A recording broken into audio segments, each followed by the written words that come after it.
ஒரு வார்த்தை சொல்லும் கர்த்தாவே, எங்கள் வாழ்க்கையெல்லாம் செழிப்பாகுமே.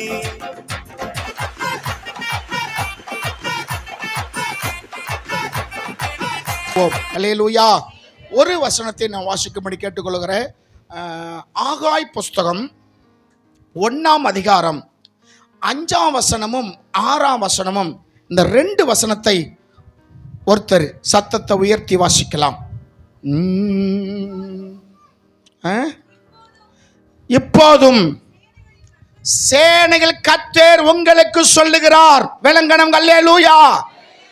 ஆகாய் தீர்க்கதரிசி தன் ஜனங்களை பார்த்து இப்படி சொல்லுகிறார்.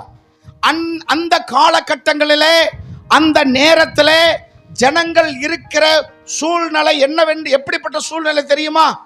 எப்படிப்பட்ட நெருக்கமான காலகட்டத்தில் இருக்கிறாங்கன்னு தெரியுமா? இந்த காலகட்டங்களில் சேனைகள் கர்த்தர், சாதாரணமான கர்த்தர் அல்ல. என்ன, எப்படிப்பட்டவர்? சேனைகள் கர்த்தர். அந்த வார்த்தை கம்பீரமா வரணும். கர்த்தர் சொல்லுகிறார்னா சும்மா சாதாரணமா சொல்லுவது. சேனைகள் கர்த்தர், ராணுவங்களின் தேவனாக கர்த்தர் சொல்லுகிறார். என்ன சொல்றாரு?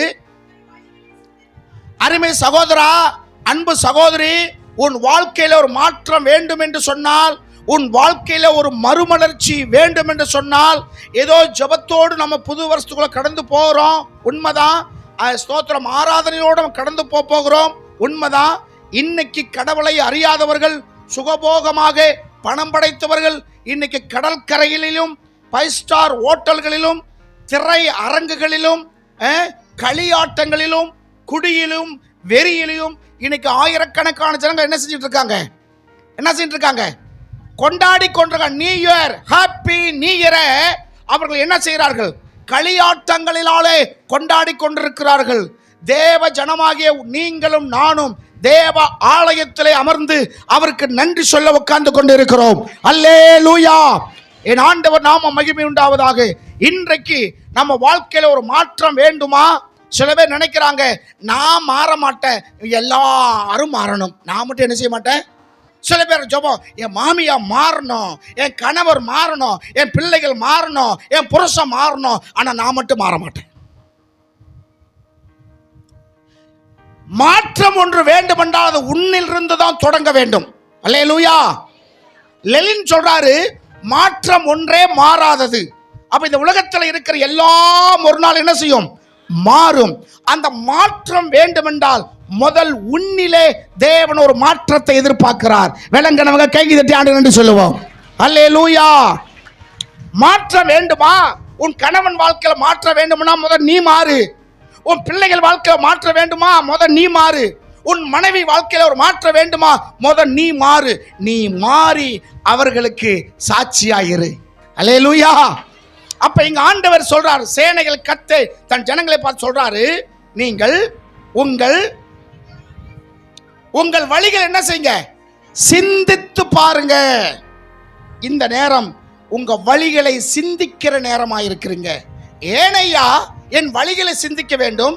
கூட்டம் முடிஞ்ச உடனே கண்ணை மூடிக்கிட்டு அப்படியே தெக்க திரும்பினா வீட்டுக்கு போய் சேர்ந்துருவேன். சொல்லுவாங்களே, கண்ணை கட்டி விட்டா கூட என்னங்க எங்க வீட்டுக்கு போயிருவேன். ஏன் என் வழியை சிந்திக்க வேண்டும்? இதுவரைக்கும் நீ நடந்து வந்த வழிகளை நீ சிந்தித்து பார். உன் வாழ்க்கையில மேன்மை இல்லாமல் போனதுக்கு என்ன காரணம்? நீ சிந்தித்து பார்.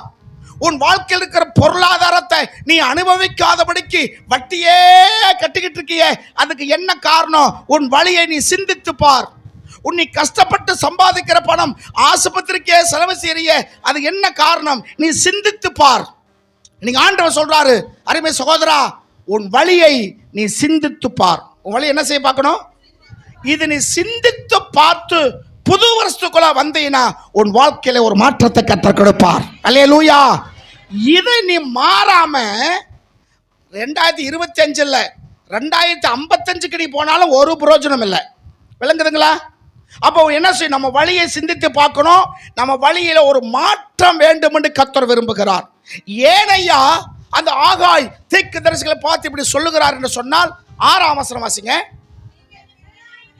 நீங்கள் திரளாய் விதைக்கிறீங்க, ரொம்ப கஷ்டப்பட்டு உழைக்கிறீங்க, பிரயாசத்தோடு உழைக்கிறீங்க, திரளாய் விதைத்தும் கொஞ்சமாய் அறுக்கிறீங்க.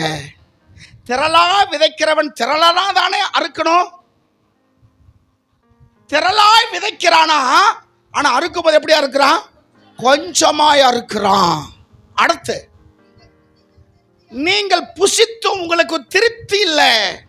என்ன இல்லை? திருப்தி இல்லை. நல்லா தான் சாப்பிட்றீங்க. மற்ற அண்டை வீடு, அடுத்த வீடு, எய்த்த வீடு, பக்கத்து வீடை விட நீங்க எப்படி தான் சாப்பிட்றீங்க? நல்லா தான் சாப்பிட்றீங்க. ஆனா திருப்தி இல்லாத ஒரு வாழ்க்கை. ஆமா, என்ன சாப்பிட்டு என்ன பார்த்தோம்? என்ன சாப்பிட்டு? சாப்பிடு வரைக்கும் ருசி, சாப்பிட்டு முடிஞ்சோன்னு அது மேல என்ன இல்லை?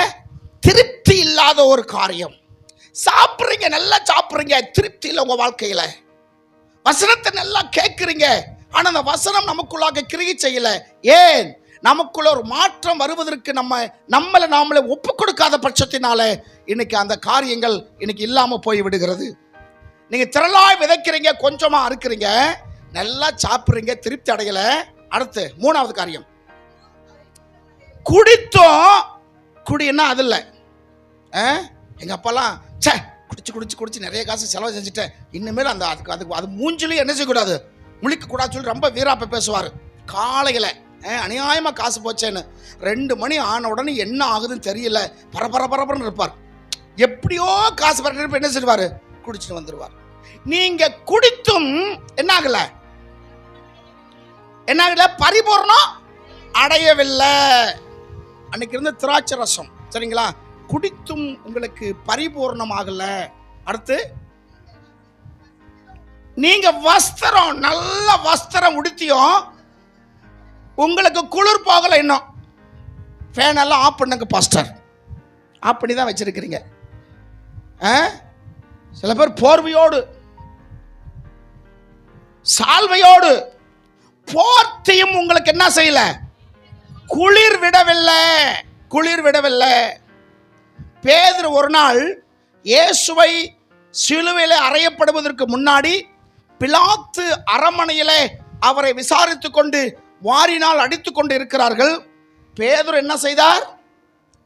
அந்த அரமனைக்கு முன்னாடி குளிர் காய்ஞ்சுக்கிட்டு இருந்தான். ஆமா, என்ன காஞ்சா? குளிர் காய்ந்து கொண்டிருந்தான்.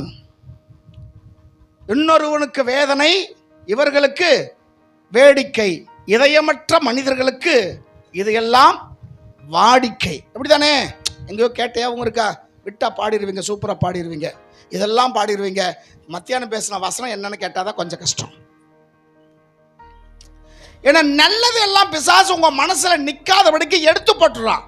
நல்ல விஷயமெல்லாம் எடுத்து போட்டுட்டு எதெல்லாம் கலுசடையா இருக்கோ, எதெல்லாம் குப்பையா இருக்கோ, அதுவே மனசுல ரொம்ப ஆழமா வைராக்கியமா வீம்பா சில காரியத்தை நம்ம என்ன செய்யறோம்? இருக்கிறோம். இப்ப ஆண்டவர் என்ன சொல்றாரு? நீங்க வஸ்திரம் உடுத்து கொண்டு போர்த்தியும் உங்களுக்கு என்ன இல்லை? குளிர் போகல. அப்புறம் கூலியை, நம்ம எல்லாருமே கூலிதான். ஆமா இல்லையா? நம்ம எல்லாம் கூலிதான். கவர்மெண்ட் ஜாப் யாராச்சும் இருக்கீங்களா? கவர்மெண்ட் ஜாப் ஆபிரகாம் ஒருத்தர் தான் ஜாப். எனக்கு ஒரு ஆசை, நம்ம பிள்ளைகள் எல்லாமே நல்ல உத்தியோகத்துக்கு வரணும். அல்லேலூயா.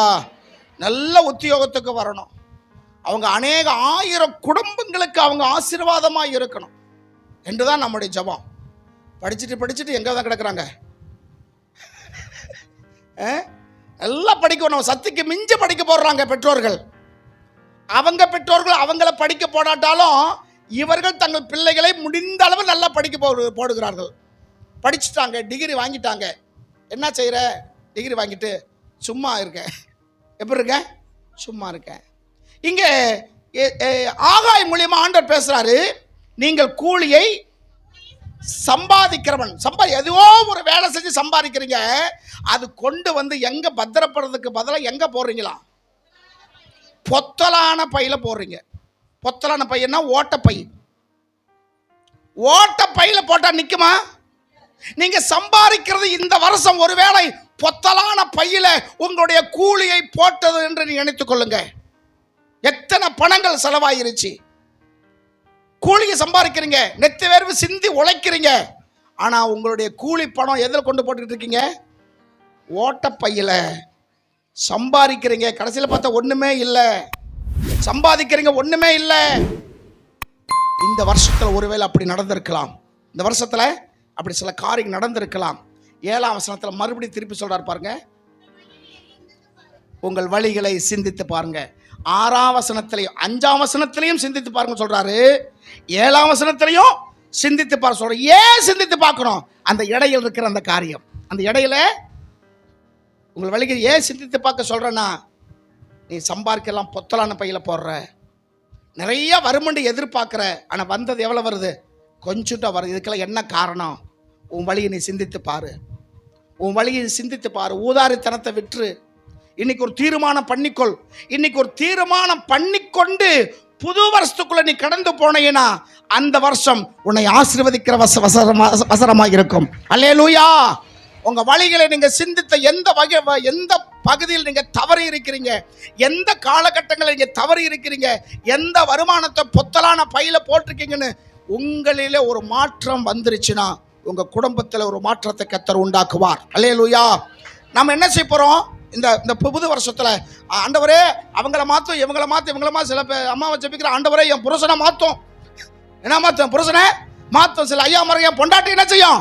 மாத்தோம்னா அவங்கள மாத்துறது இல்லை, அவங்களுக்கு குணங்களை மாத்தோம். இல்ல அப்படி மாறவே மாட்டாங்க. முதல்ல நீ மாறு. நீ என்ன செய்? நீ மாறு. நீ மாறினா உன் வாழ்க்கையில ஒரு மாற்றத்தை கர்த்தர் என்ன செய்கிறார்? உண்டாக்குகிற தேவனா இருக்கிறார். ஆகையினால இந்த வருஷத்துடைய கடைசி நாளில் ஆண்டவர் நமக்கு எச்சரிப்பு கொடுக்கிற வார்த்தை என்ன என்றால், உங்க வழியை என்ன செய்ய? சிந்தித்து பாருங்க. சிந்திக்க தெரிந்த மனிதனுக்கு சொந்தமானது கை இருப்பு, அது எந்த ஜீவராசியும் இல்லாத இருக்கிறது சிரிப்பு. நீ சிந்திக்க ஆரம்பிச்சிட்டாலுமே உன் வாழ்க்கையில ஒரு வெற்றி கிடைக்கும். அல்லேலூயா. மற்றவங்களுக்கு முன்மாதிரி இருக்கணுமே தவிர மற்றவங்கள் உனக்கு முன்மாதிரி என்ன செய்யக்கூடாது? இருக்கவே கூடாது. ஆகையினாலே வருகிற வருஷத்துல இன்னும் ஒரு சில மணி நேரத்தில் நம்ம புது வருஷம் போகிறோம். இந்த வழியை சிந்தித்து பார்த்து ஞானசானம் புதுசாக எடுக்க போகிற அருமையான தம்பிமார்களுக்கும் தங்கச்சிமார்களுக்கும் வயதான அம்மாமார்களுக்கும் சொல்கிறேன், உங்கள் வழிகளை சிந்தித்து பார்த்து நீங்கள் சரியானபடி நீங்கள் இருந்தீங்கன்னா வருகிற வருஷம் உங்களுக்கு ஆசீர்வாதமாக இருக்கும். அது நீ செய்யாமல் நீ இந்த ஞானசானம் இல்லை, இன்னும் 7 ஞானசானம் எடுத்தாலும் ஒரு மாற்றமும் வாழ்க்கையில் என்ன செய்ய போகிறல வரப்போறது இல்லை. உன் வழிகளை சிந்தித்து பார். இதுவரைக்கும் நீ கடந்து வந்த பாதையை நீ பாரு. அவைகளை சரியில்லாத பாதைகளை விட்டு ஒரு புதிய பாதையை நீ தெரிந்து மாற்றம் உன்னிலிருந்து என்ன செய்யட்டும்? தொடரட்டும். மாற்றம் உன்னிலிருந்து தொடரட்டும். கர்த்தர் மகிமையா நடத்துவார். அல்லேலூயா.